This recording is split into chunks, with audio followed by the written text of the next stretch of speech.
They always were after us for something. It's always been water. It's just they want the water, and if you don't have the means to fight them, you lost the ranch.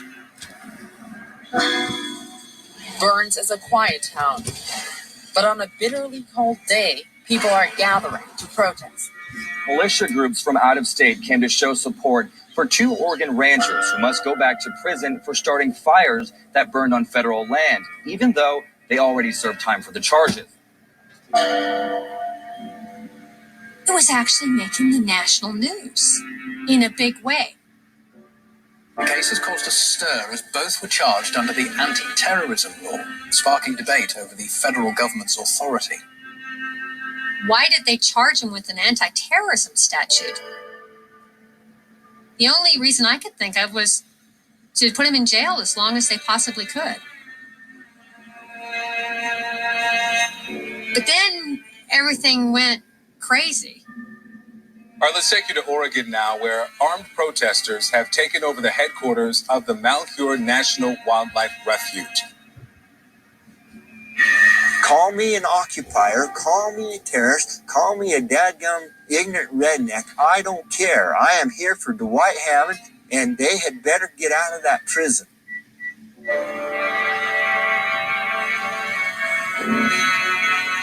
You know, they say that there was an armed standoff in Harney County. That is a total bullshit lie.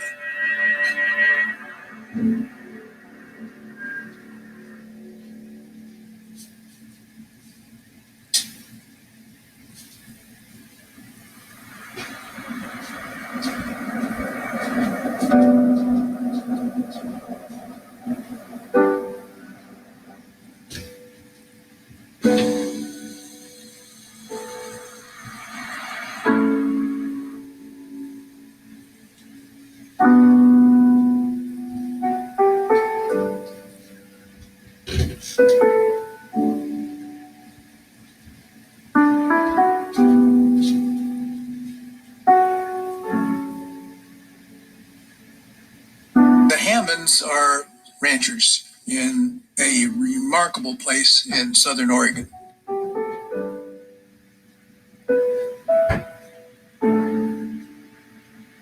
The Hammonds are the kind of people that you want to live next door. Really, really nice, down-home folks. Dwight is a very soft-spoken man, very kind, helpful. He'll do anything if you ask him to help you out.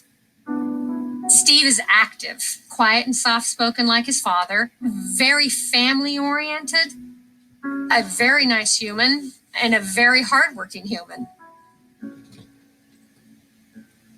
They're very compassionate people. You can find other ranchers in the community that say, hey, you know, I needed to ship my cattle out and I didn't have any way of shipping them, and the Hammonds showed up with their trucks and hauled my cattle for me. While I was building my log home up on the property that I purchased, they actually came one afternoon with a picnic lunch. And this is 45, 50 miles away. Those are the kind of people the Hammonds are. Dwight Hammond is my husband, and we've been married for 55 years. We grew up together.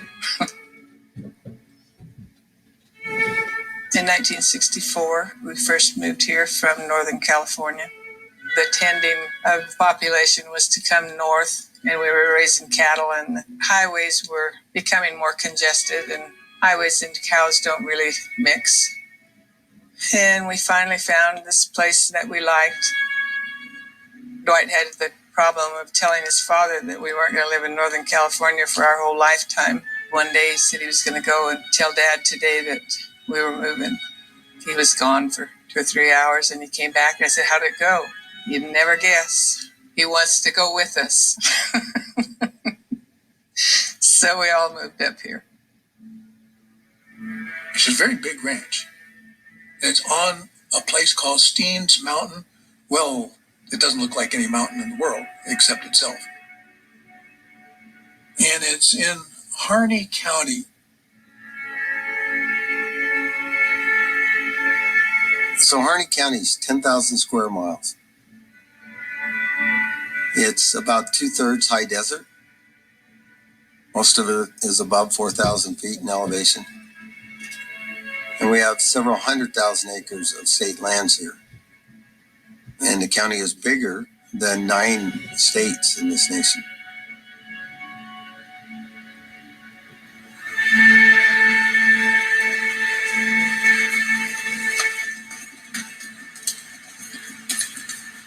Harney County in general is a community made up of small town folks who work hard for a living, ranching families that go back for generations. You can see why the Hammonds wanted to ranch there. They, like most ranchers, have a grazing permit, which means they have private base commensurable property. That's their own, and it has been. And they own the water on that. What's known as the Dust Bowl, which is the Hammonds' property, there's a drainage that comes off of the mountain that actually has quite a bit of water. Our ranch is special in that the water comes up on our ranch. The laws are in the state of Oregon, if it comes up on your ranch, you can use it until it goes off. You use the water or you lose it. Adjacent to the Hammond property, on 3 sides, is the National Wildlife Refuge. Malheur National Wildlife Refuge is 190,000 acres in the middle of Harney County. It used to be all private land ranches. And through the Antiquities Act, President Roosevelt determined that there would be a bird refuge there. The Fish and Wildlife Service decided that they were going to manage it so that all of the resources went to the wildlife, including water rights that they didn't own. Even though that the National Wildlife Refuge has water, the Hammond property has a good deal of water. The Hammond property would augment the National Wildlife Refuge land greatly. The refuge system made a decision to survey their property lines and move their fences, created all kinds of issues for access for the Hammonds, access to their home. The Fish and Wildlife Service built a fence, or tried to build a fence, around the Hammond's water. And somebody got an old antique road grader and put it in the way of the construction equipment. Dwight had parked a piece of machinery down there because we had a bunch of cattle in there. There was 1,100 acres in that field. If they came in and built the fence and we didn't know it, the cattle would die from lack of water. In 1994, there was an altercation that occurred where federal agents had come onto Hammond's property and handcuffed Dwight and drug him off to prison. And so the feds had to come take him up to Portland and put him in jail in a federal holding cell. And they stayed there for longer than they should. We took it to court. It was a big, long trial, and we ended up winning. And then they did nothing to remove the fence or to make it accessible to us. And we knew that if we removed the fence or if we did anything, we would be charged with destruction of federal property or whatever. So I went back to the judge and asked him, what's the next step? He just shook his head and was bewildered himself. He said he couldn't do anything. He couldn't even subpoena a federal agency to come into his courtroom. They wouldn't show up. A little bit later, we got into water problems again, same kind of a scenario. You just had to be so careful because they were just waiting to throw somebody in jail for some reason. It's just they want the water, and if you don't have the means to fight them, you lost the ranch. It was kind of like cancer.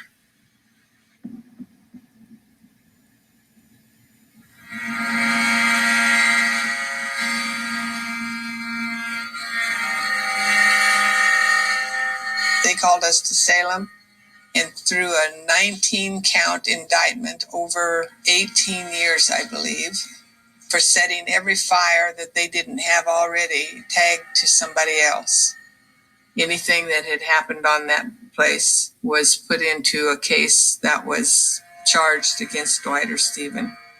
It was a huge number of fires that they were accused of committing. Absolutely absurd. The first arson that they accused them of occurred in 2001, and it took them 10 years to file any charges. I mean, my goodness, 10 years.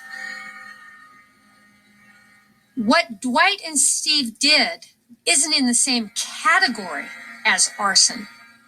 What Dwight and Steve did was start a fire to try and make their land better. That's what a prescribed burn does. It's a common practice within the ranching industries. They lit the fire in early afternoon after the temperatures had warmed up on their property, and then at night the winds turn around and blow from the top of the mountain down to the bottom of the valley again. So that takes the fire and pushes it back on itself, and the temperatures cool off and the fires lay down and go out. But what happens to the grass is when it comes back healthier, the brush is gone, and it's actually better for elk and cows in the future. One section of the fire trail ran up a draw and burned 138 acres of BLM allotment land.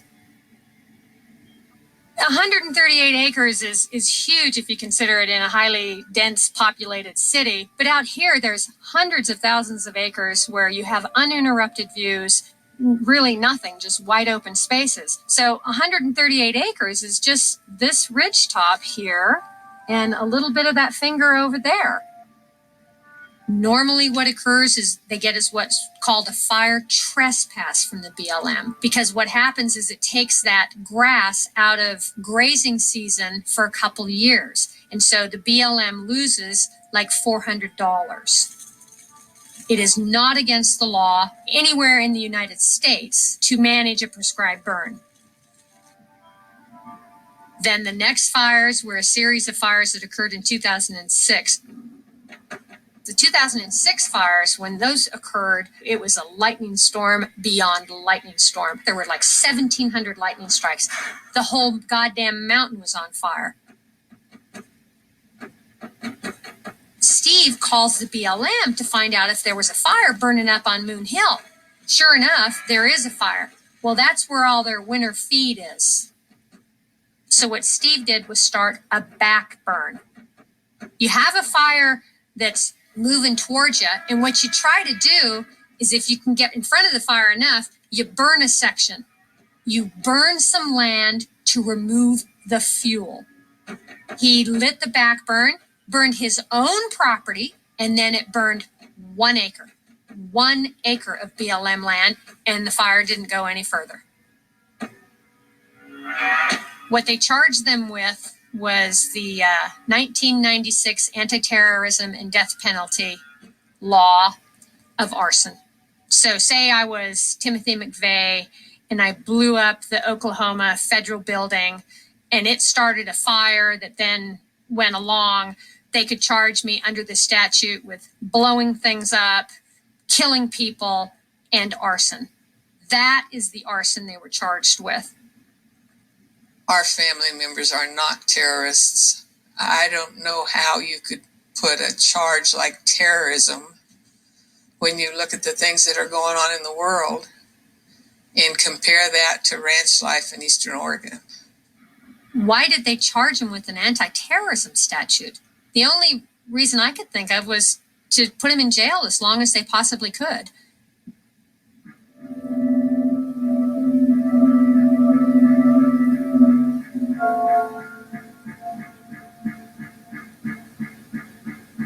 Including opening and closing statements, the trial took 8 days.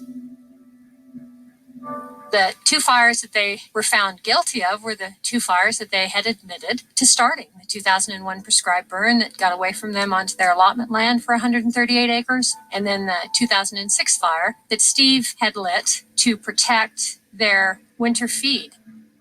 The jury was tasked of finding innocence or guilt, whether they were part of a conspiracy, whether they had maliciously started all of those fires that the BLM had accused them of starting. but they were not aware that the charges brought against them were from the 1996 Anti-Terrorism and Death Penalty Act that carried a mandatory minimum of 5 years.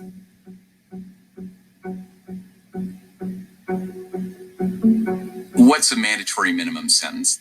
If, for example, you are convicted of kidnapping in the first degree, you're going to go to prison for 90 months. And because it's a mandatory minimum, you're going to do every minute of those 90 months. You're not going to get paroled out early. You get a 90-month sentence, you're going to do 90 months.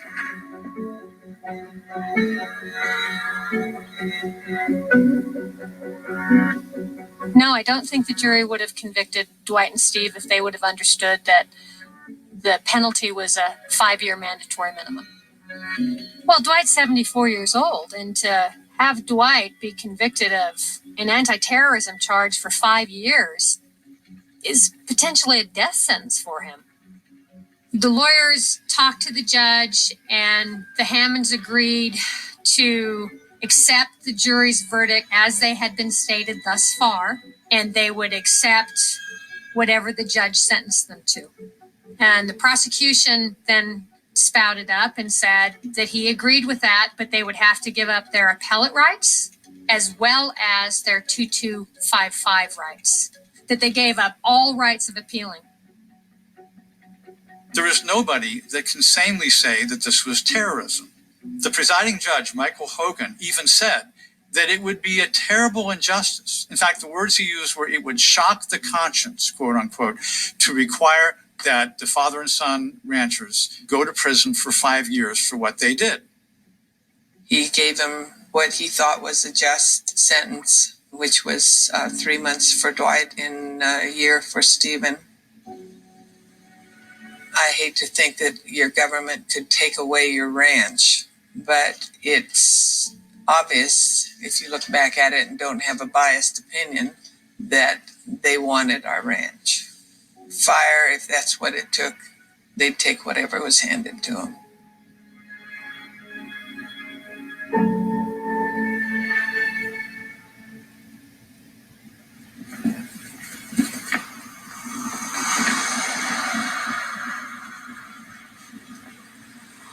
When there were new states coming in, there was what was called public land. Now, it meant something in those days. It doesn't anymore. But what it meant then was it was for sale to the public. Come to Ohio and buy this section of land and pay us not much, and it's yours. We need the population. We need to settle this new state. They made it easy. But there was a trick. Every new state had to sign a compact in what's called an enabling act that would enable you to vote and become a state with the federal government, that all of the citizens of this new state now and forever disclaim all right and title to the unappropriated lands of this new state. That meant that the states didn't own the land except for the part that had already been bought. If it was private property already, the federal government didn't bother about that. They did bother about the stuff that was left. The meaning of public land had changed. It just meant not something you could buy as time went on. It meant something that the federal government owned. What is the government going to do with this land that's supposed to be public? The Southwest might seem a lonely place, big and barren, of not much use, an empty wasteland. But it does grow grass, and from that grass flows one of America's greatest production lines, the cattle of the beef industry. They began to see that some of this land was not going to be used by settlers. It was too arid, it was not fertile, and so the Taylor Grazing Act allowed for ranchers to go on public lands, raise their cattle or sheep, and pay the federal government some minimum amount.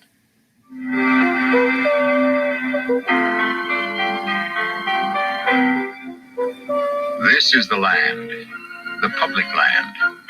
It belongs to you and me, More than 300 million acres of land. More than an acre for each American. The bulk of the land is in the western states, including Alaska. Far from many Americans, yet this land is important to us all, no matter where we live. It's managed by the Interior Department's Bureau of Land Management. The Bureau of Land Management was formed in 1946, designed to really meet the needs of ranchers and mining companies. That all changed in 1976. Controversy over the use of the resources of the public lands has intensified in recent years. The Bureau must resolve conflicting interests within the multiple use and sustained yield principles of the 1976 Federal Land Policy and Management Act. The Act directs the Bureau to administer the public lands for the benefit of all Americans. With FLPMA, the federal government said, from now on, the public domain lands that are managed by the Bureau of Land Management will be managed in a multiple use philosophy. We will provide for recreation and environmental issues, and will meet the Endangered Species Act. No longer was the BLM merely there to do what ranchers and mining companies wanted them to do. That's when the unhappiness began with the miners and the ranchers.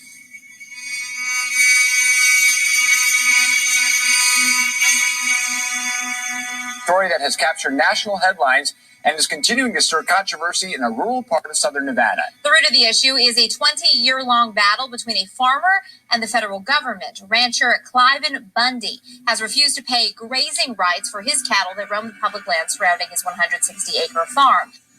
But the BLM considers the animals as trespass cattle. And since Bundy will not pay $1 million in grazing fees accrued over the years, officials have now hired cowboys and helicopters to round those cattle up. In the Bunkerville situation, to my understanding, the Bundy family had been ranching in that part of Nevada before BLM became an agency.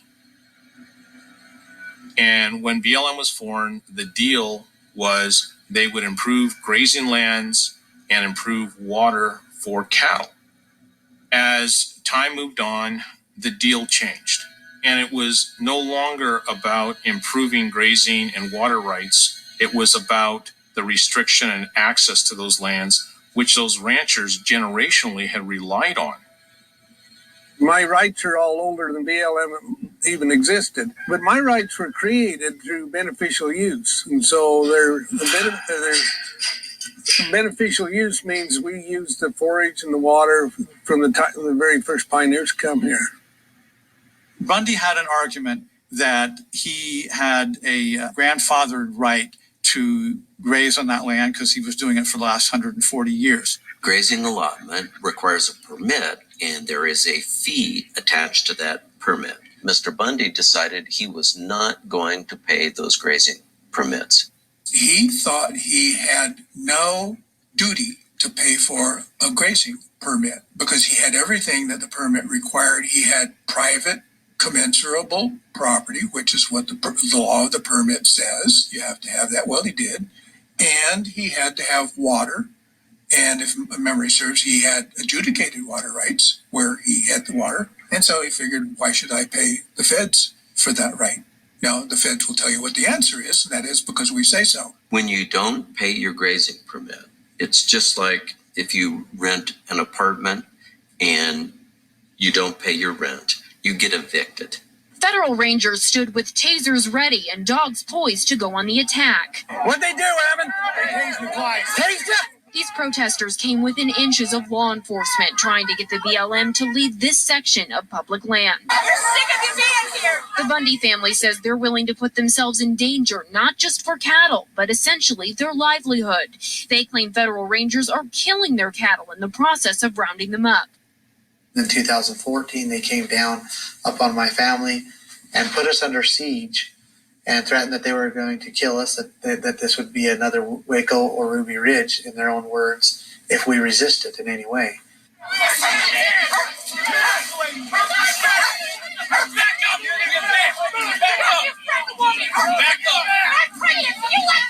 They were killing the cattle from the helicopter and from the ground. They were separating the baby calves from their mothers, leaving the baby calves, brand new baby calves out in the desert to die. They ended up calling a virtual who's who people's army into southern Nevada, armed patriot groups, militia members who said that they would act out violently if the federal government went to enforce court orders. It's time the states take back our public lands. The BLM doesn't know how to manage jack. We rallied and went up and gave them a choice to either kill us or to leave. In a song. No, it's the people or not. And you guys need to leave. Okay. You need to leave. That's the trying to de-escalate the situation. They stood in a line, facing a line as big as theirs of federal agents. And somebody said, stand down. And that was the smartest thing I ever saw the federal government do.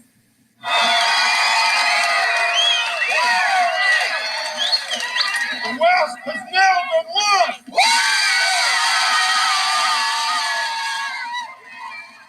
When you have an event in a particular location at a particular time where you have teams of people coming from across the country who are armed to challenge the enforcement of an order, sometimes a tactical retreat is the best way to avoid a loss of life. And I think the federal government and the Bureau of Land Management made the correct decision at that time in retreating. The problem was people in the anti-government, the wise use movement, took that as a victory.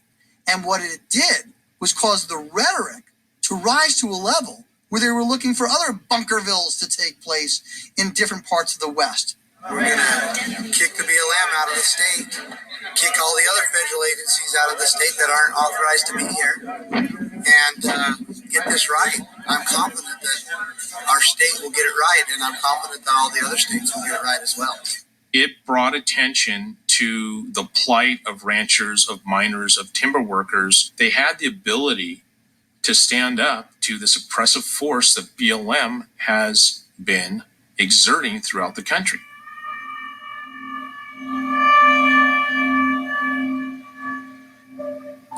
So when the judge sentenced them, he said it would be cruel and unusual if I demanded that they spend the 5-year minimum in prison for 140 acres. He said that. So he sentenced Dwight to 3 months and Stephen to 1 year and 1 day.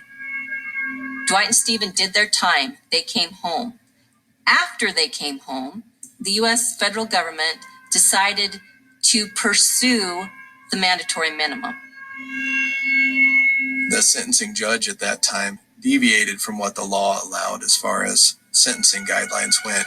The prosecution filed an appeal on the decision, and that appeal went to the Ninth Circuit Court. The Ninth Circuit Court said the original sitting judge did not have the authority to not give the mandatory minimum. Judges absolutely have no authority when it comes to sentencing. They just, it says mandatory minimum, so that's what you got to give. We thought, no, this can't, no way, we've been through all this stuff, and everybody said mandatory minimum under this charge is 5 years. That's where the Hammonds, I think, really didn't understand the implications that if they gave up their right to appeal, they thought that the prosecution wouldn't have any rights to appeal either, and that wasn't the case. The Hammonds were resentenced, and they reported to prison on January 4th. Double jeopardy is a circumstance where you cannot be tried twice for the same charge. The Hammonds were not tried twice. What happened was the Court of Appeals sent the case back to the trial court and said, you will do it right. You will sentence them according to the law. The judge made a legal error, and the Court of Appeals corrected it, and that's why the Hammonds are back in prison now. It's not double jeopardy. Why should they pay for the judiciary system making a mistake? I think if you serve your time, you served your time. we are supposed to have a fair and balanced justice system. Sending a 74-year-old rancher back to prison after he served his sentence in entirety is not an American value. It's unjust. I think the judge that made that decision should be sanctioned. I still think that today. He violated the very rules that he was obligated to defend. The rule was pretty plain, and I don't know what a mandatory minimum is, but we've had a bunch of attorneys sitting there for I don't know how many days, and all of them know what it is. And I can't believe that this is what's going to come down at us, that they've already served their time. That part of your life was over with. Well, that's not the case if the government's after you.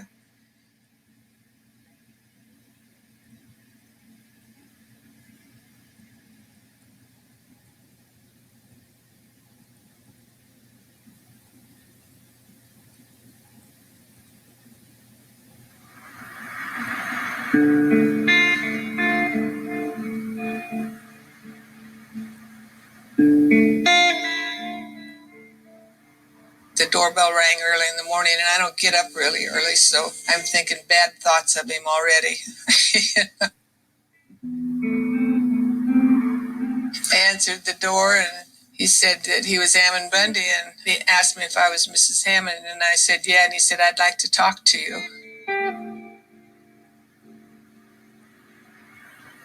One Monday night, a message came on my phone, another article about the Hammonds. And immediately, this overwhelming urge came upon me to find out about the Hammonds. I had read about them in the newspaper. We sure could see a lot of similarities between the way that they were being treated down there, not knowing them or anything about their situation, and the way we were being treated up here. And he handed me a letter. And then that next morning, I felt this urge again, this desire to begin to write. I got on my knees and I asked the Lord and said, Lord, if you want me to write something, then please help me clear my mind and show me what I should write. The Lord was not pleased with what was happening to the Hammonds. What was happening to them, if it was not corrected, would be a type and a shadow of what would happen to the rest of the people across this country. And then once I got the letter written, I felt this desire, this urge to go to Burns and go to the Hammonds Ranch.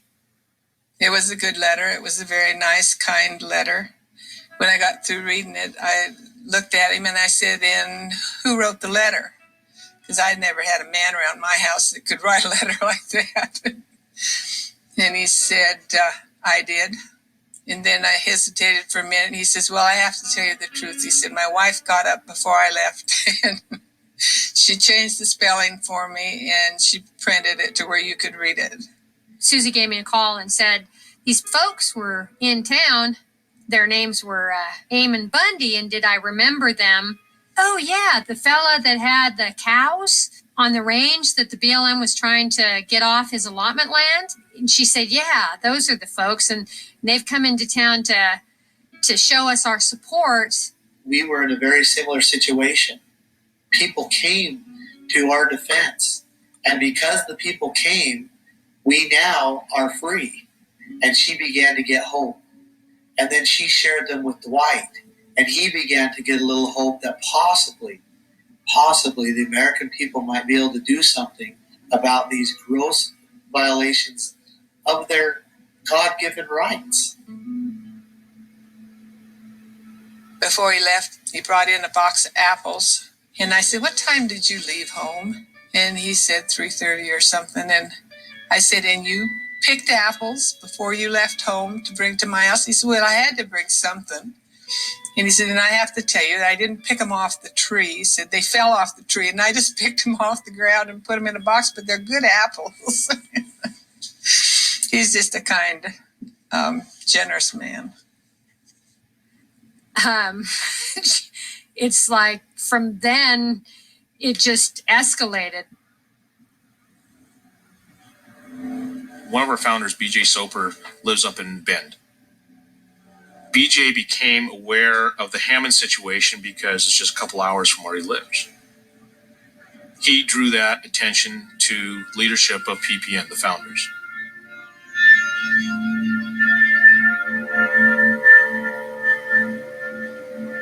We all traveled to Burns and sat down with the Hammond family, interviewed them, and then we went over and we sat down with Sheriff Ward.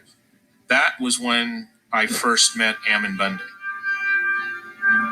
Ammon and I did not see eye to eye on some of the methodology and tactics and things that he was discussing. He was a little more aggressive in his stance. What the Bundys had wanted the Hammonds to do was to not turn themselves in. They wanted the Hammonds, they wanted the sheriff actually to protect the Hammonds and not let the federal marshals take them. They flat out told me, either you tell the federal government these people are not going back to prison, or we're going to bring thousands of people to town and do that for you. The Harney County Sheriff is certainly not going to go and interfere with another jurisdiction's result in a criminal case. He has no basis to do that. He has no right to do that. You've got a lawful and binding sentence. We can't pick and choose who should serve their jail sentences and who shouldn't. So the Hammonds said, absolutely not. We are going to turn ourselves in. We are going to follow the law, and we can't have anything to do with that. The sheriff ignores us for weeks, and basically he will not stand. So then we go to the commissioners. We say, hey, look, we need you to put an evidential hearing board together so that you can expose these corruptions that are going on and make sure that this doesn't happen so it doesn't set a precedence. They went to the county commissioners, and I was openly smiling and kind of picking on my two county commissioners. Hey, guys, sure glad he's coming to see you and not me. Eventually, he came into this office and gave me about a 10-minute tirade on the Constitution. And I said, Mr. Bundy, thank you for your perspective, and I'd like to tell you what my perspective is on the Constitution and the one I think is correct. And he said, I'm not interested, and walked out of here. At that point, PPN was fact-finding. We wanted to make sure what was happening in the Hammonds was factual and accurate. We wanted to have the opportunity to get the sheriff and local law enforcement perspective on it. We all left there with, okay, we will probably have a support rally, and we PPN scheduled a support rally for the Hammonds in December. Hey guys, what's up? Blaine Cooper. I'm in Burns, Oregon, and we're here to support the Hammonds. Now, Joe's going to give you a little information about what's going on out here. Joe? Basically, where we're standing right now, this is a call out, an alert to all patriots, constitutionalists, militias, and good Americans who believe in the Constitution. We are doing a patriot convoy in Burns, Oregon.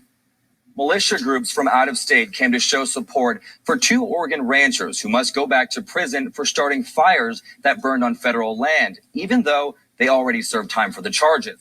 I believe there was roughly around 400 people. They call themselves patriot groups. Idaho 3% was involved. The Central Oregon Constitutional Guard. There's an umbrella group called the Pacific Patriots. I was concerned that these people were going to come in here and they were going to ransack downtown and tear things up. The rally was put on very professionally. We were told right off the bat, there will be no radical behavior, They were going to throw pennies out on the sidewalk at the sheriff's office. Some protesters also blame the Harney County Sheriff for not protecting the residents of the county from the federal government. They threw pennies onto the sidewalk in front of Sheriff David Ward's office. Threw I don't know how many dollars worth of pennies at my windows and doors out here. And I read somewhere on the internet that was to signify the sheriff selling out his citizens. Nothing that went on with the Hammonds as it relates to the arson case that they got resentenced on had anything to do with the Harney County Circuit Court or the sheriff. You got to be a special kind of dedicated to come and demonstrate in front of an empty building, because it was a Saturday. They were going to come and do this thing that had no connection with the underlying problem in January when it's, 8 degrees outside. More than 100 carrying signs and flags. Go Hammond! Yeah! Marching in a convoy to the rancher's home. To show their support. The most humbling experience. That anybody could have. I'd been trying to get it in the news media for months. I'd been writing Fox. I'd been writing ABC, NBC, you name it. I tried to get online and send them notes and letters and stuff. And can you please, report on this? Can you please report on this? And then all of a sudden the Bundy show up and, oh, baby. Dwight says it feels like a life sentence at his age. This makes it over for me. Not very happy about that. But then everything went crazy. We got back to Safeway, and Hammond got up and he said, well, the fairgrounds is rented for anybody that wants to go out there, but we're going to go make a hard stand. Anybody that wants to go with us can. Anybody that doesn't want to, that's fine too. What in the hell is going on? But those that understand that they came to make a hard stand, those that know what's going on here and have seen it for many, many, many, many years, those who are ready to actually do something about it, I'm asking you to follow me and go to the Malheur National Wildlife Refuge. And we're going to make a hard stand. Now, there are already agents on the roads that have blocked the road. And they do not want us to go out there. And we're going to go out there anyway. People started approaching me going, hey, Hammonds going out the refuge. I'm like, what are you talking about?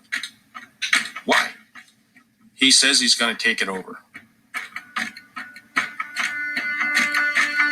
We received a 911 call from somebody who had been in the vehicles with them and said, hey, a bunch of guys just jumped out, took over the refuge. And they're going through military style, clearing these rooms. And he got scared and left and reported it.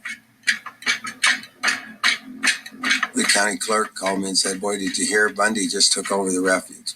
And I thought he was kidding.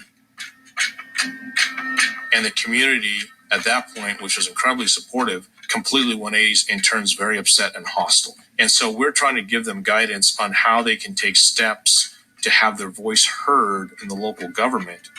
And now we've got the refuge being occupied.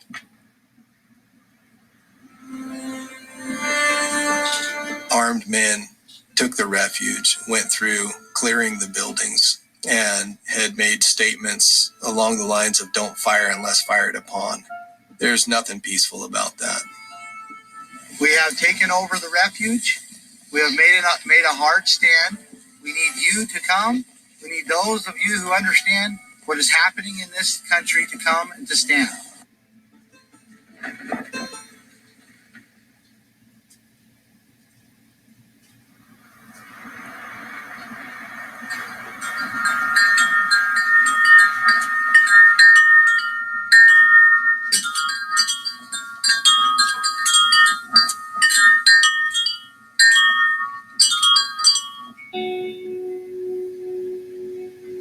I was 33.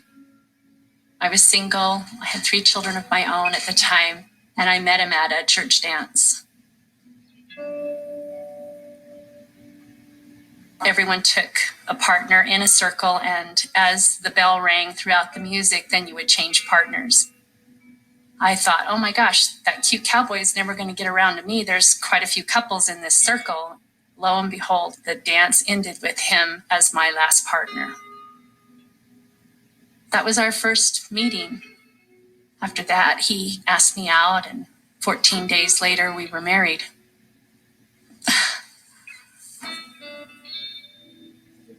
Hello, everyone. This is LaVoy Finicum. It's September 2014. I'm out here on my ranch. It's great out here. The rains have come this summer. The grass is tall. It's still green. My cows are fat. Just feeling really grateful for all the blessings that I'm enjoying right now. But it doesn't take too much to see that dark storm clouds are gathering. We started listening to the news and heard of the Bundy situation. And that's when my husband first kind of started listening and trying to understand what it was that Cliven was not agreeing with. When he heard Cliven and heard his position of states' rights, my husband asked if he could ride. And Cliven said, be here first thing in the morning. I was pretty worried for him. and there were a lot of agents tacked out with the full gear. They returned the cows and they left. Hello, everyone. This is LaVoy Finicum. I think I'm pretty upset this evening. I've been going since 5 this morning. I'm headed out and taking a load of cows out to my winter range. I'll be back sometime tonight in the dark. But I've been following what's happening over in Bend, Oregon with that ranching family over there, the Hammond family. And I'm pretty upset with what the BLM has done to them. Actually, I'm really angry. They threw him in jail. They fined him tremendous amount of fines. And now it looks like they're facing 5 more years in prison. These are real lives. These are real people. And by dang, I'm angry about it.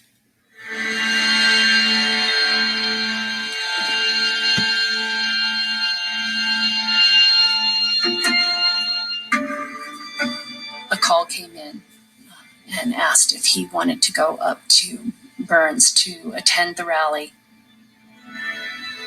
He packed a backpack with an overnight set of clothes and he left that evening. During the end part of the rally, Ammon approached them with the idea of going to Malheur. LaVoy, I'm doing this for my kids. I have 20 grandkids, daughters and sons. I want them to be free. We'll uphold the Constitution. We'll return these resources to the people.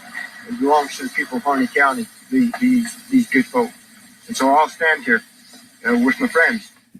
All right, let's take you to Oregon now, where armed protesters have taken over the headquarters of the Malheur National Wildlife Refuge. They're calling on other so-called American patriots to join them and stand up against the government in Washington. It just didn't make sense to me. I'd only met Ammon one time. I didn't know what he was trying to prove or could prove or why he went out there in the middle of the winter. The militia say they're not ruling out resorting to violence either if police try to remove them from the federal premises. I was mad. I was upset because I had heard that it was a hostile takeover of the refuge and they broke into things, and we heard all these horror stories of what was going on. It went from a good thing to a, oh no, because now they were being kind of lawless and they were packing guns. And I am 100% willing to lay my life down to fight against tyranny in this country. Then I had a friend who went by the refuge and said, I don't know what everybody's talking about. There's like 8, maybe 10 dudes freezing their butts off around a campfire.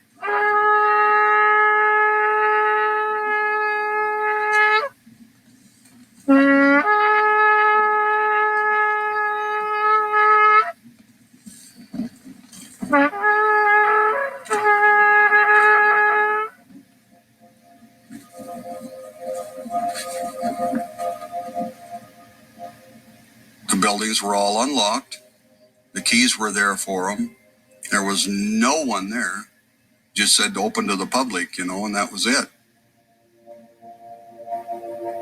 We kind of started realizing what was really going on, that it wasn't this big military type operation, that it was more of a sit-in, an occupation.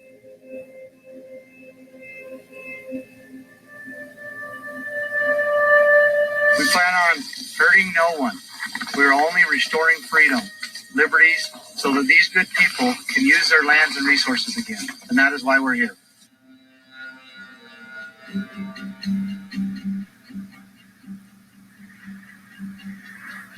When we first heard the reports about armed men taking over the refuge, I think you had a certain image in your mind.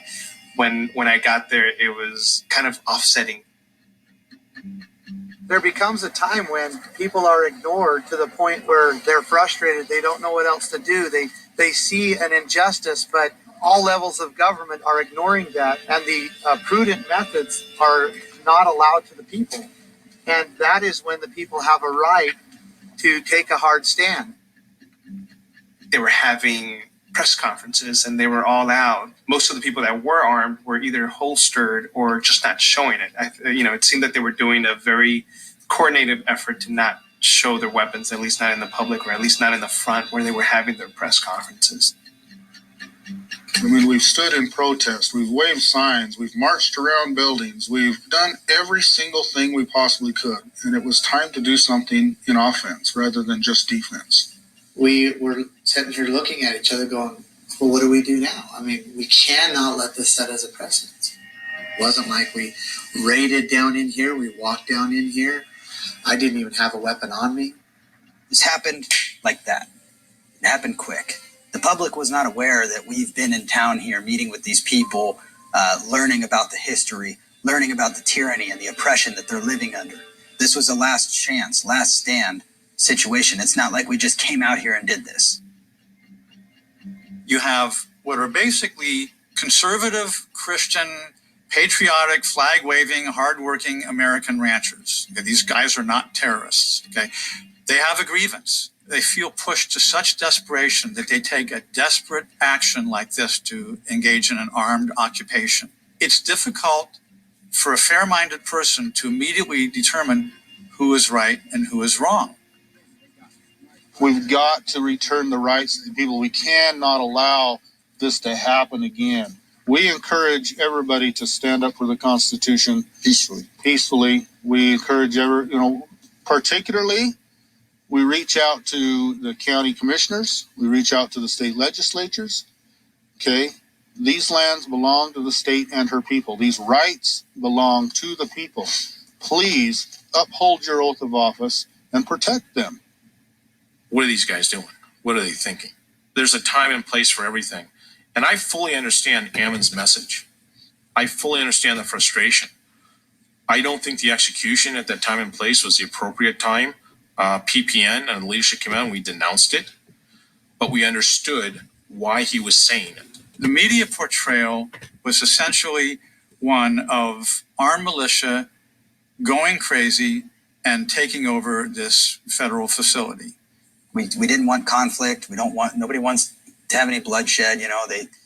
That's the media trying to stir it up with militants and all these big scary words, these words that have become scary to the public. Militia. It's very important that each of you know this is intended to be a peaceful occupation, if so be, if you want to use those words. This is intended to be peaceful. We want all people to be safe. We want all law enforcement lives to be safe. We want our lives to be safe. The only reason that we have guns here is for our own personal protection and safety. Right now,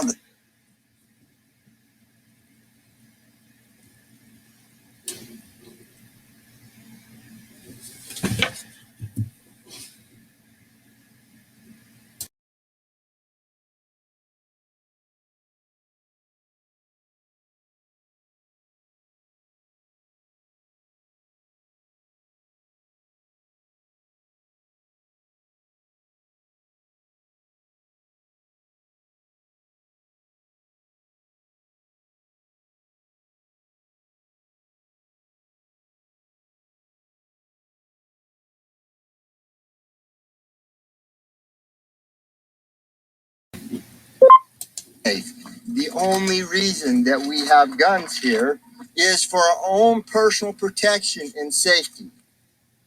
right now, the threat level isn't as high or intense, so we don't walk around full kit, slung weapons everywhere. There may be a few individuals like that, but one of our number one orders to all the men and women here, never, ever, ever fire unless fired upon. And we will stand our ground with that.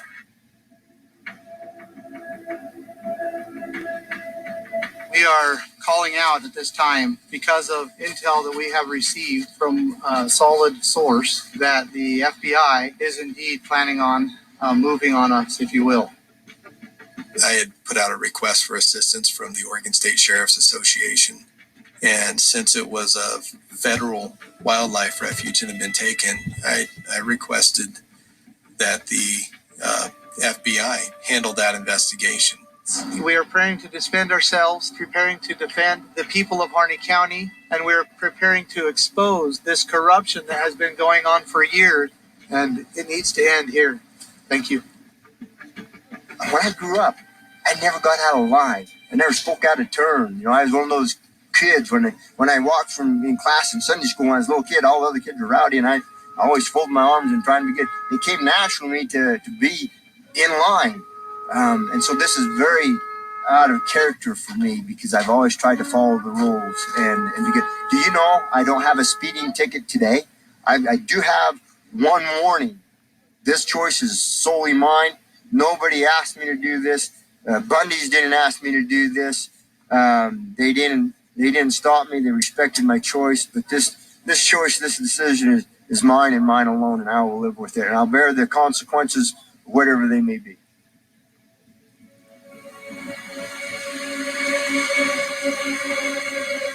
I was stunned at the escalation of FBI presence.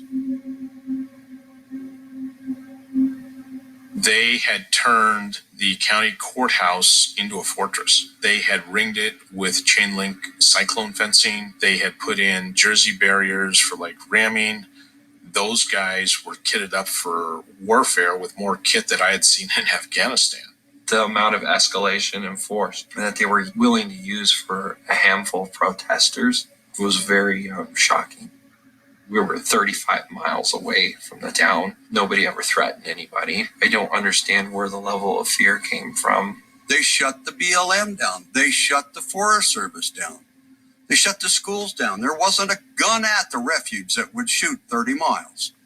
We in this land, we grow up plinking tin cans with 22s, hunting jackrabbits, and the first thing we're taught is what? Do not point guns at people.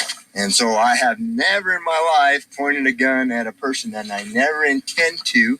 You know, they should never point a gun at me, and I shall not point a gun back, and we shall leave it at that.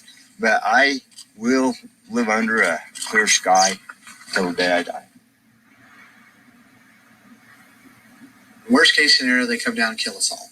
I don't think they want to do that because they still lose. The American people across from ocean to ocean will retaliate, and their power will be taken away from them. We know that what we're doing is right. We know that this is constitutional, and we know that we're trying to improve this country. I know what our government can do, and I didn't want these people to get hurt. I'm just out here to keep people safe, make sure there's no shots going off. If the FBI did come, they would come dark with night vision. They've got helicopters, MRAPs, all that fancy technology. They've got unlimited resources, and we're just a bunch of guys out here with rifles that we bought a couple of years ago. There's some guys out here with rifles from World War II. They're ready too. They've only got 5 shots, but they're ready. I have a feeling if the FBI did come here, that nobody would be leaving alive. With the escalation of FBI presence, it became very concerning that they were going to try and go after these guys violently. There was a discussion as what do we do? And so the decision was made that PPN would take a neutral position. We would not endorse, support, or other, but it became Hammond, you guys stay on the refuge, government, FBI guys, you stay on your side of the line. Keep the separation here. You two have issues you want to discuss and work out. Your civil disobedience, drawing attention to land use. They can do that. Keep your distance.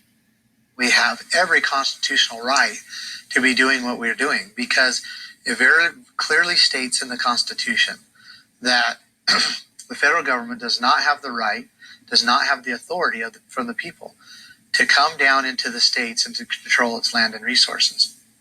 If they are to control land and resources in the state, then it has to be properly ceded to the federal government. And the way that's done is outlined in Article 1, Section 8, Clause 17. Under Article 1, Section 8, Clause 17, Congress will have authority with the consent of the legislature over forts, arsenals, dockyards, magazines, and other needful buildings. That's all they can have as far as places in the state of Oregon. This whole reserve here is unconstitutional, and the states have to, well, of course, right now the militias are stepping up to take this land back from the federal government and giving it to the states. There is a federal central power called the federal government that says that they own and control 1/3 of the landmass of this country. Now, they have complete legislative power.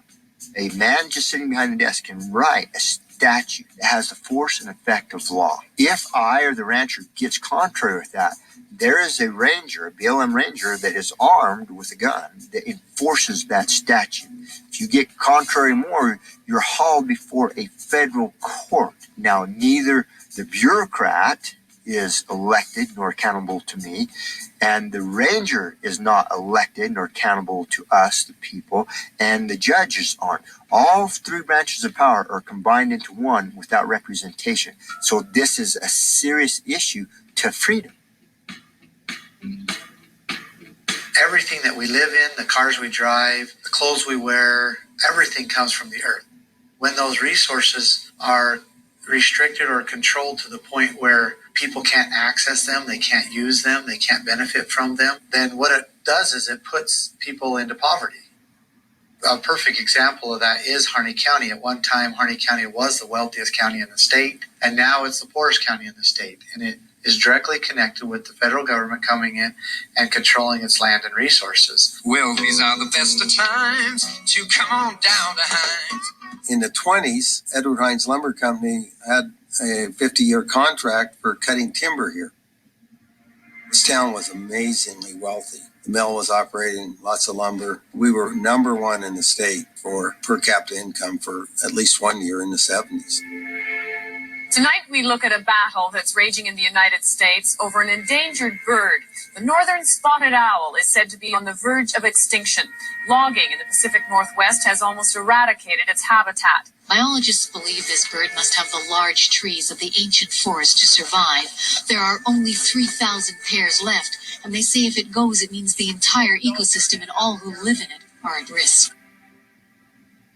The environmental industry got their act together, put the focus on the spotted owl, and undermined the timber economy. Within 6 months, we lost 1,000 jobs in this town, in a county that had around 8,000 population. It was absolutely devastating. We're in a tower. These towers are actually used to detect fires from long distances, and we use it for observation in case the feds decide to roll in here and kill us. It was kind of scary for the first couple of days because we thought that, as we've seen throughout history, Ruby Ridge and Waco, Ruby Ridge, I mean, the FBI and ATF came in and they shot a pregnant lady, a pregnant woman who was unarmed. So they've been known to come in and kill people. It originally started off with the Hammonds, but I've been fighting the BLM for years now. I was at the Bundy Ranch standoff. The BLM's original role were land janitors. Now they're armed with SWAT teams and attack helicopters and weapons of war. Why would they need that? They're just supposed to be land janitors. And they should not constitutionally exist. The goal of this occupation is, one, to get clemency for the Hammonds. We'd like them out of prison. And also we'd like to see the control of these lands go back to their rightful owners and just give back into the hands of the people of Harney County. They are oppressed in the highest order. They're so afraid to speak out because if they speak out, they're afraid that the BLM and other entities are going to steal their grazing permits and everything else, which is actually a grazing right. We have a situation in this county where the Bureau of Land Management, the Fish and Wildlife Service, have teamed up and taken hundreds of thousands of acres away from the people. It has brought wealth and power to these government officials and put the people in duress and put them in poverty. It is acts like this that expose the true problem. So this argument evolved into, we're going to take this and we're going to give it back to the ranchers. You can't set the precedence that it's okay to just go take something over and say, we're going to decide who this goes to. The Constitution of the United States does not allow the federal government to own land. This land will go back to the people of Harney County and they will be able to use the land and resources for their benefit. There are a lot of people who will tell you the federal government can only own small things like forts and docks and all kinds of military things.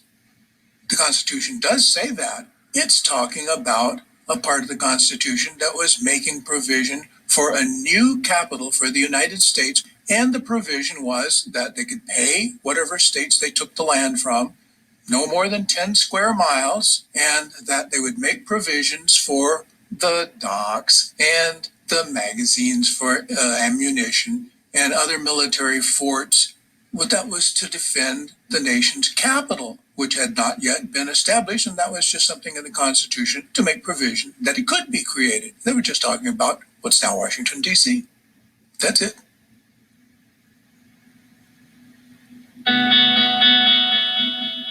Yeah, the donations are coming from all over the United States. A lot of them have come straight from the ranchers that live in the town. They appreciate everything we're doing. And it makes me feel good. It makes me feel like I'm doing something for a good cause. I'm a terrorist. Obviously, we are all terrorists here. And anybody that comes on this property is a terrorist.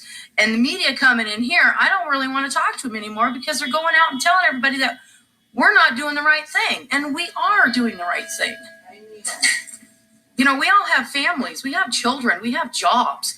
We stepped away from that life to come over here and do some good for our community. These people deserve better than this. Our government should know better than this. They have no feelings, no compassion for anybody in this country at all anymore. They're not representing us whatsoever. My reason for being out here with a straw book the camel's back was the fact that the media trying to make it play out that the Hammonds were, are some kind of domestic terrorist. I mean, this is a 74-year-old man. He knows he goes to prison for another 4 years. He ain't coming back out to see his family again. Over a 139 acres that burn up. Us patriots go through such bullshit. The American public has no idea. We're pro-Constitution. The Constitution of the United States. We are pro-government. We're not anti-government. We are against people that are in power, that abuse their power in government, that do not follow the Constitution. It doesn't matter how many there are that are for us or how many there are against us. Even if there's just one person that's being terrorized or forced to live in oppression, then we need to step in and we need to help lift them up and build them up. It's one of our founding father quotes that says, it does not take a majority to prevail, but rather an irate, tireless minority, keen on setting the brush fires of freedom in the minds of men. And that's what we're facing right now.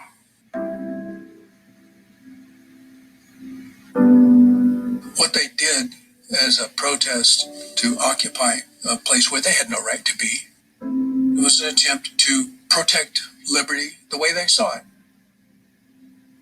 The way they saw it happened to be not according to the law and not even according to history. The only solution if you don't like the law is you change the law. You have two choices. One of them is through the democratic process and the other one is through revolution. When you've got an army bigger and better than the United States, let me know. Federal government, go home. Take care of federal things. Secure our borders. Protect our nations. Keep commerce regular. And just a couple other things. Get the heck out of Dodge and leave the rest for the state and the counties to take care of. Let the people be free. It's high time, dadgummit. Get out of town. You cannot go to war against the federal government. This is not 240 years ago. There is no group of armed militiamen that can go up against the awesome power of the federal government. It ain't going to happen. Best case scenario is that the people of the county stand and take claim of their own rights, meaning they stop paying the federal government to manage their rights. They stop entering into contracts that take their constitutional rights away. Once that is done and recognized, we want to see the Hammonds freed.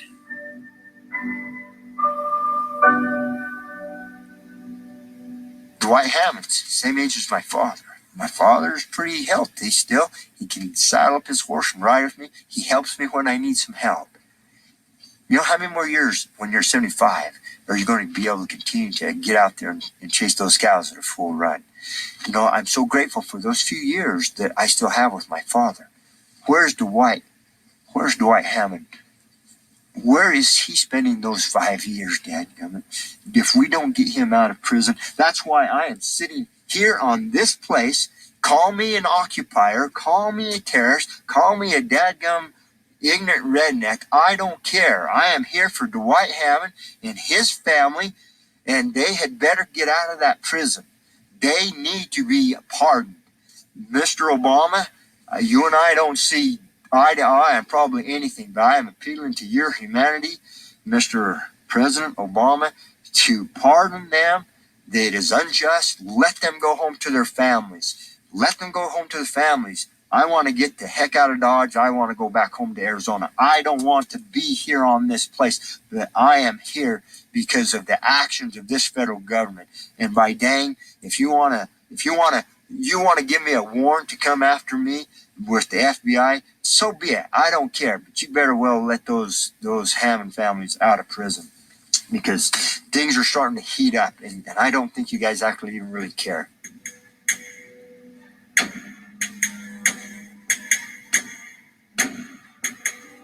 There was no communication. Hammond wasn't talking to the county wasn't talking to Hammond.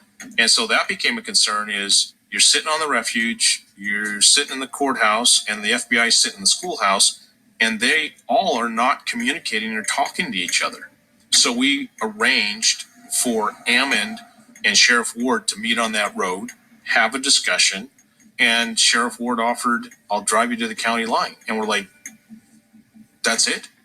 Standing side by side, Sheriff Dave Ward and protest leader Hammond Bundy talked about ending the armed takeover of the wildlife refuge. A Bundy associate wanted to talk about land rights and grievances. I'm not here to talk about all that. I'm here to talk about offering you guys the opportunity to leave the county peacefully, get back to your families. We pose no threat to the community whatsoever at all. It's time to get the schools open, let your community get back to living. We do not pose a threat. And that's what I'm asking for. But that can be done without us leaving. At the time that I offered them the opportunity to leave and to escort them out of the state, there was a lot of different components, things going on behind the scenes there. The federal side of the House was more on board with, resolving the situation. So no charges had been filed federally, rather than charging these people locally and keeping them here. If we could resolve the situation by getting them to leave and go home and let them work it out through the legal system. Yeah, I'm sure there was going to be some consequences, but nowhere near the level of consequences that they face after a 41-day standoff. I want to help you guys get out of here. I'll get you a safe escort out. We're getting ignored again, Sheriff. Sheriff. I didn't come to argue. I just came to I'm not offer you either. guys peaceful resolution. Okay. So I appreciate it. Once they rejected that offer and said, we're staying here, I knew that they were going to force us to deal with them. Giving in to an armed criminal takeover, but it's just not going to work. There came a point where people had to be taken into custody.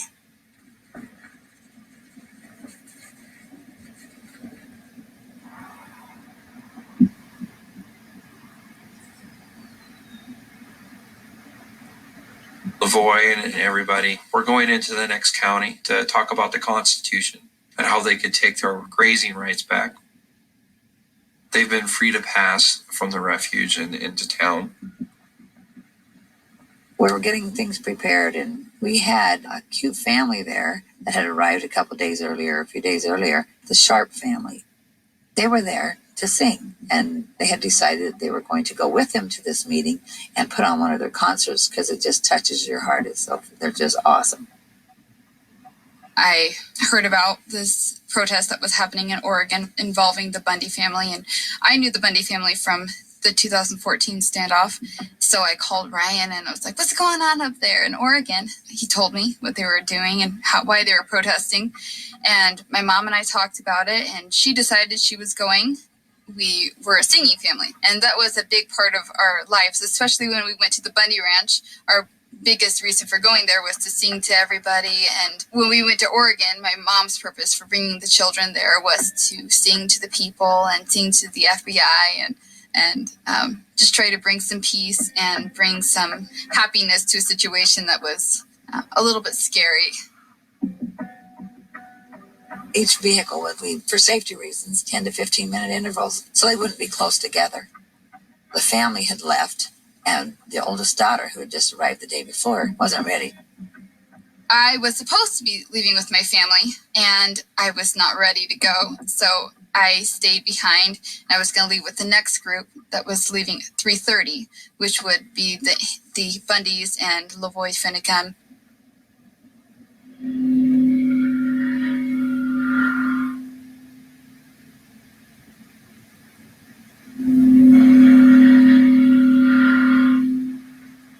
We left in LaVoy's truck. It was about a 2-hour drive for us. The Jeep behind us was supposed to be coming 10 to 15 minutes behind us. They came directly behind us, and for them to be right on our tail was really not what was supposed to happen. Then LaVoy up in the front noticed this bunch of vehicles, and there was an angled road there. There was a whole bunch of these SUVs and vehicles lined up. What is that? What's going on? And I turned around and I could see all these vehicles that were coming up. All of a sudden, it was like a wake-up call. We've been set up.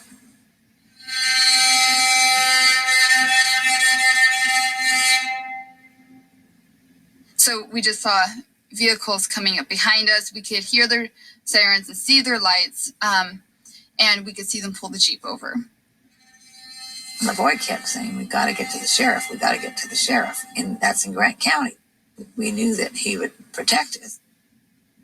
They started shouting to turn the vehicle off and put your hands out the window. And LaVoy didn't turn the vehicle off, but he put his hands out the window and his head, and he said, are you police? He said, "We're going to the next county to talk to the sheriff." "I'm going to meet the sheriff. The sheriff is waiting for us. So you do as you damn well please. But I'm not going anywhere. Here I am, right there. Right there, put a bullet through it. You understand? I'm going to go meet the sheriff. You back down or you kill me now. Go ahead, put the bullet through me." I can see on top of his hat is a red laser. I'm worried that they're gonna shoot him. All right, send the woman out now. What for? Well, I'm going to ask them if they want to go out. What for? Where are we? I was like, okay, I'm not getting out of the vehicle. I was afraid that I'd be shot if I moved too fast or if anybody did anything. Victoria says, "I'm not getting out." Then I'm not getting out either. I'm not turning over. I'm going into Day County. I'm going into Grant County to see the sheriff. Well, if we duck and you drive, what are they going to do? Try to knock us out? How much further we got to go? We got about 50 miles. You should never have stopped. I'm going to keep going. Then we have to duck. I know. What are they going to do with Ryan? Okay. If we take off, where they get Ryan back? Shoot your tires out? That's like, Hey, Ryan Hammond. Why did they pull you over? There's no service here. just because. Okay, you ready? Well, where's the They guns? got him stopped. You can't get around it. I'm going to go. You guys ready? Okay, get down. And you duck down. Give me that camera. Okay, give me this camera. Go.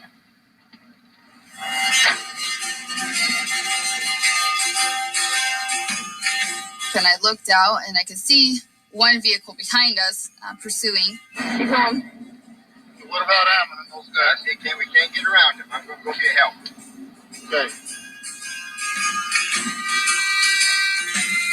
And then all of a sudden, he said something about a roadblock. Yeah. Hang on. Okay, they're shooting. Hang on. Okay, we're here. Go ahead and shoot me. Jim! Trying to. Stay down. Stay down. Stay down. Stay down. Stay down. Damn it. Are they shooting him? Did they shoot him? You asshole. Oh my God! I just hear hear a bunch of shots all at once, and he fell. I started shouting that I was an EMT. I was trying to get up, trying to get out. Is he dead? Don't get out. I am EMT! Stop it. Are you hurt? No, hold on. Don't do shooting. Don't do anything. Where the hell is LaVoy? Sit down. I can't see. Shut up. Stay down, Ryan. Oh, God! Stay down. Stay down. Oh, shit. They didn't want us to get out, whoever was shooting at us. Then the next thing we knew, this blue smoke stuff started coming from the front seats towards us, and it hit my nose, and I couldn't breathe. I felt like I was choking. You taking some? Keep going. Oh, shit. Stop! Please! Stop! Yes. That's ridiculous. Those are stupid. He's not going to kill all of us. Father, please. Protect. Do it for that? No, don't get up. God. Please keep okay, they got lasers still on us. They got lasers still on us. LaVoy got out. I think they've killed LaVoy. They just shot gas rounds into the car. We're hunkered down in here trying not to get shot. Right then, I think was the scariest moment for me because I thought that we were all going to die. I thought about my family, and I thought about the things that mattered in life to me, and I just thought we were all going to die. This location. I surrender! Surrender? Okay, let's get up. Okay! That's you, Ryan. I don't know if you can get up. You get up first. Let her in first. Let her out first. You go first. Please don't kill me! I started shouting, "We surrender, we surrender." And I finally heard someone shout back, "Send out the mail first." So Ryan got out, and while I was standing there, they said, "Stay right there. Stay with your hands where we can see them." And I could see LaVoy laying in the snow, and I could just tell that he was dead. I could see men in camouflage and in black standing between the trees. And it seemed like so many of them. They yell at me to come, and I'm getting out of the car with your hands up, of course. They're all dressed in military gear or whatever, these green outfits, and they're like snipers. They have all these long guns, all these guns. They have all these rifles. Victoria and I were yelling at the men, "You guys are all part of murder. You just murdered a man in cold blood." She says, "I almost died today." And I said, "Yeah, Victoria, you're 18 years old. And you're going to remember this moment for the rest of your life." I don't know.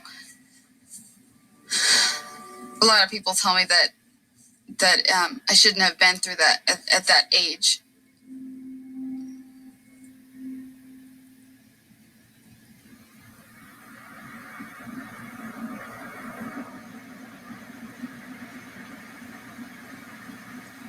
Tuesday morning, I called him to talk to him about what I was going to be doing that day. He said he was really busy, that he had interviews lined up with John. That was the last time I talked to him. I'd gone into Fredonia with my daughter for her game about 1:30, and his parents were there, and his brother was there, and my son was there, and we were all there. All of a sudden, somebody came up to me and said, "There's been something that's happened." And she was hysterical. And she was screaming and crying that LaVoy had been killed. And it was just unreal. It was not real. Somebody had gone into the gym and told the officials what was going on, and they stopped the game, and they brought my family into the hallway, and we told them what was going on, and they gave us privacy for a while until we could get ourselves together enough to go over to the local police station and try to get more information and confirmation, and because we were still trying We were still holding out hope that it wasn't LaVoy. And that was a nightmare in itself. Just going over there and making those phone calls to people who were just heartless on the other end and would just push forward or the hold button or transfer me to another agency or transfer me multiple different times and then just put me on an answering machine without answering and whether or not it was LaVoy. I thought, how could people be so unkind? But and then that town had been through so much with the different groups that had come into their town and the FBI and the sheriff's department escalating fear that they were just probably glad that it was over. To leave the vehicle as quick as he did in Shauna's video just confirms that he was indeed trying to move the threat away from those in the truck. The 18-year-old Victoria Sharp is the same age as our daughter, our youngest daughter, and I know he was worried for Ryan and Shauna as well. Those people were victims. And were being shot at multiple times without ever exhibiting any threat to any of those officers. And I believe that he was murdered.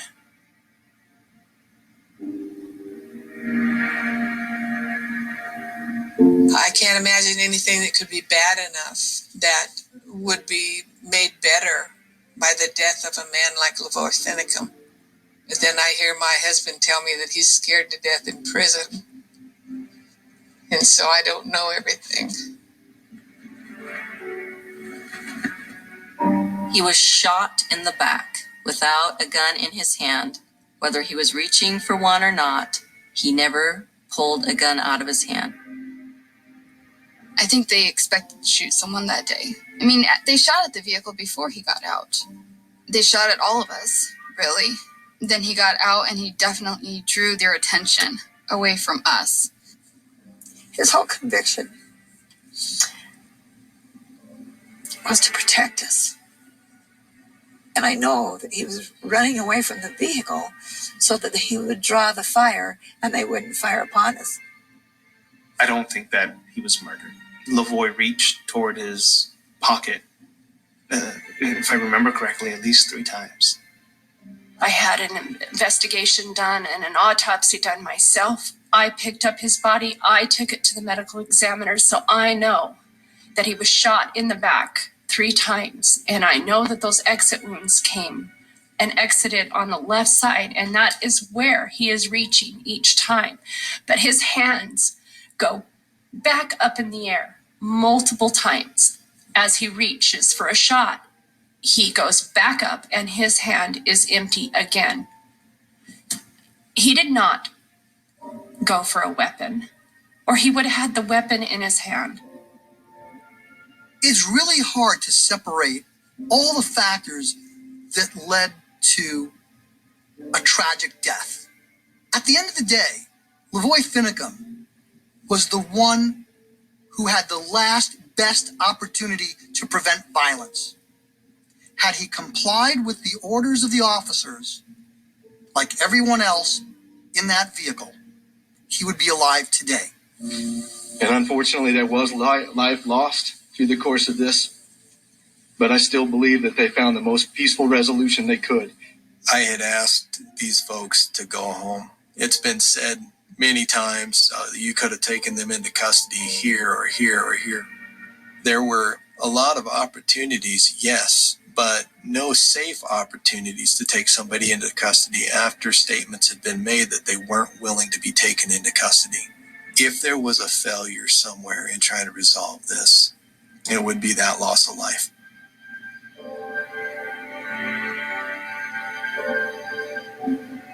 When you look at it, it's tough. You're watching, in my opinion, the assassination of an American. I walked that site. Having military background, I know what an L ambush is. They had put their vehicles in a blocking position, and they had set up along one side of it, the high ground. They had actually cut the tree branches so they're about 4 to 6 inches to use as rifle rests. If you went 150 feet past that corner, there was a 3/4 mile straightaway. It had sloping sides and was snow covered. You could have spike stripped it, let him drive down, his tires would have flattened, and he had no place to go. I understand there are criminals, but an American that wants to take care of his family, has Christian values, has strong integrity and morals, is shot with his hands up because the FBI team lead amped up his people that he was an enemy. Something's seriously fucking wrong in this country.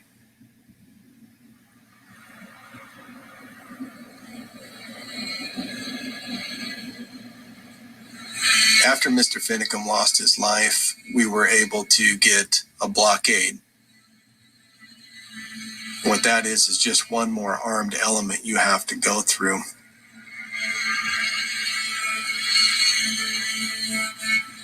Usually, as in most military operations, when the leadership's gone, the rest of the thing falls apart. Proved to be true.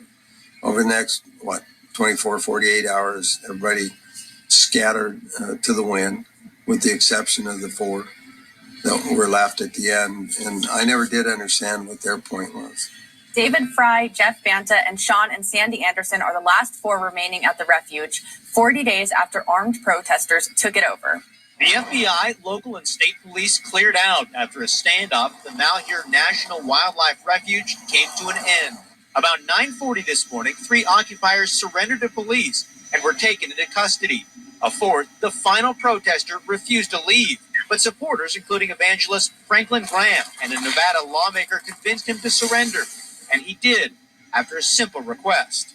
He ate a cookie, asked everyone to say hallelujah. When they said hallelujah, he came out.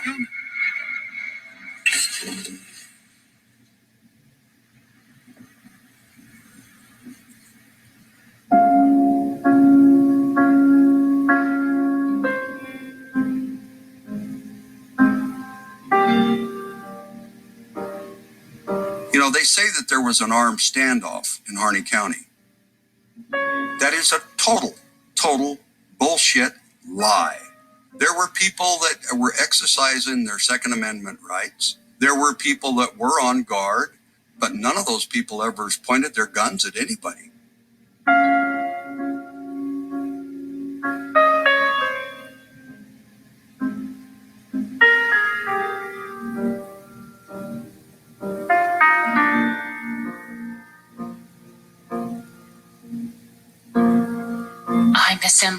I miss him a great deal. I'm learning to do everything that he used to do. When you are a married couple, you're a team, and each have your own little areas of responsibility, and you count on each other. Was I angry at the Bundys? Oh no. I've only caught myself being angry a couple of times, and I've quickly brought that into check. I know that what he did, he believed in. And I see him as a hero, not a martyr. I forgive those who have killed him.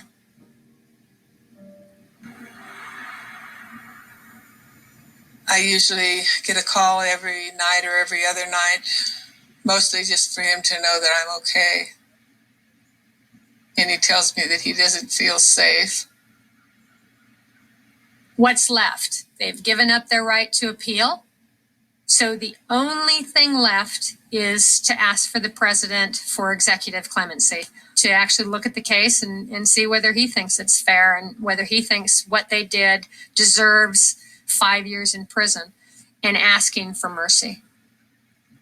I keep hoping that there's some commutation or clemency or pardon or something, that there's somebody out there somewhere that can understand what a travesty our federal government is.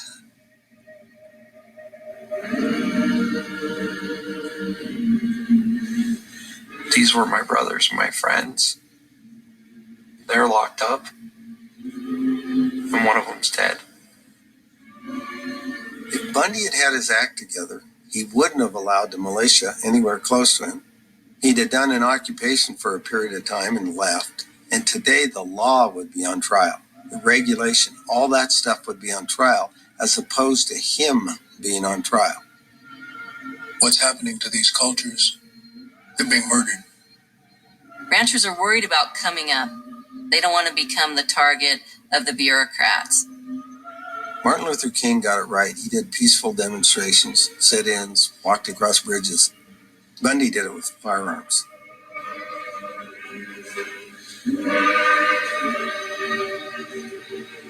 I want to make something clear here.